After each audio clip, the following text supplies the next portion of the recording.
So friends সকল আজি মই এই ভিডিওত আপোনালোকক জনাম যে আপোনালোকে সাব কৰা পাছত আপোনাৰ চেনেল কোনে পাছত আনসাবস্ক্ৰাইব কৰি দিছে আপোনালোকে হেতু কেনেকৈ চাব পাৰিব। সো फ्रेंड्स আপোনালোকে হয়তো নিশ্চয় গম পায় যে সাব কৰা পাছত কি হয় আপোনাৰ এদিন বা দুদিন পাছত আপোনাৰ সাবস্ক্ৰাইব অটোমেটিক্যালি কমি যায় আৰু আপোনালোকে হয়তো নিশ্চয় গম পায় যে সাব কৰা পাছত কি হয় আপোনাৰ চেনেল কোনোবা আনসাবস্ক্ৰাইব কৰি দিলে।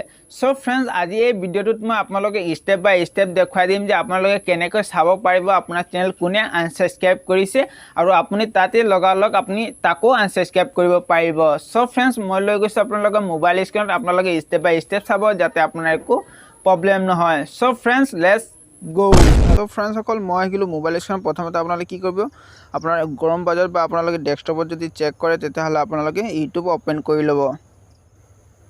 সো फ्रेंड्स সকল ইউটিউব ওপেন কৰাৰ পাছত আপোনালোকে ইয়াত কি কৰিব আপোনাৰ চেনেল এনেদৰে আহি যাব। যদি আপোনালোকে এটো কি কৰিব যেতিয়া আপোনালোকে ইউটিউব সাৰ্চ কৰিব ইউটিউব ওপেন কৰিব আপোনালোকে কি কৰিব ইয়াত ডেস্কটপ সাইজ কৰি ল'ব। তাৰ পাছত ডেস্কটপ সাইজ কৰাৰ পাছত फ्रेंड्स সকল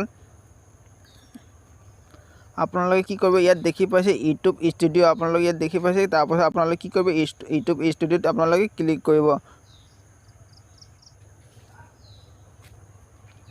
ইউটিউব ষ্টুডিওত ক্লিক কৰাৰ পাছত फ्रेंड्स লোক আপোনালোকে ইয়াত দেখি পাব আপোনাৰ টোটাল সাবস্ক্ৰাইবাৰ কিমান হৈ আছে আপোনালোকে ইয়াত দেখি পাব আৰু আপোনালোকে তলৰ স্ক্ৰল ডাউন কৰিব। স্ক্ৰল ডাউন কৰাৰ পাছত फ्रेंड्स সকল আপোনালোকে ইয়াত দেখি পাব ৰিসেন্ট সাবস্ক্ৰাইবাৰ সি অল আপোনালোকে ইয়াত কি কৰিব ক্লিক কৰি ল'ব সি অলত ক্লিক কৰাৰ পাছত फ्रेंड्स সকল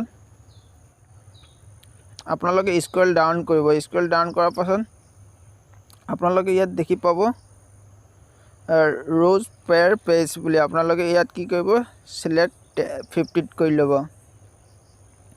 তাৰ পাছত फ्रेंड्स সকল আপোনালোকে ইয়াত দেখি পাব আপোনাক যোনে সাবস্ক্ৰাইব কৰি থব আপোনাৰ এনেকা ব্লু কালাৰ থাকিব আৰু যদি আপোনাক যদি কোনোবাই যদি সাবস্ক্ৰাইব কৰাৰ পাছত যদি আৰু আনসাবস্ক্ৰাইব কৰি দিয়ে তেতিয়াহলে আপোনালোকে ইয়াত দেখি পাব এনেকুৱা আনসাবস্ক্ৰাইব ব্লেক কালাৰৰ লিখা থাকিব।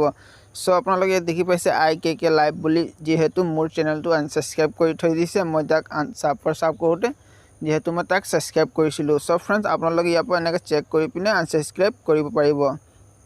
সো फ्रेंड्स আৰু এনেকা দেখিছে মই যেহেতু এনেকা নাই যেহেতু মোক আনসাবস্ক্ৰাইব কৰিছিলে মই তাক সাবস্ক্ৰাইব কৰাৰ পাছত যেহেতু মোক আনসাবস্ক্ৰাইব কৰিছিলে আপোনালোকে তেনেকুৱা আনসাবস্ক্ৰাইব কৰিব পাৰিব।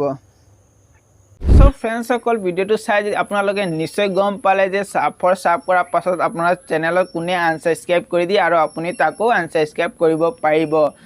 সো फ्रेंड्स সকল ভিডিওটো যদি চাই ভাল লাগিলে তেতিয়াহলে এই ভিডিওটোত লাইক কৰিব নাপাহৰিব। যদি আপোনালোকে চেনেলত নতুনকৈ আহিছে তেতিয়াহলে চেনেলটো সাবস্ক্ৰাইব কৰি ল'ব যাতে এনেকুৱা ইউটিউবৰ টিপ এণ্ড ট্ৰিক ভিডিও আপোনালোকে পাই থাকিব। সো फ्रेंड्स আগবাঢ়ো নেক্সট ভিডিওলৈ। ধন্যবাদ।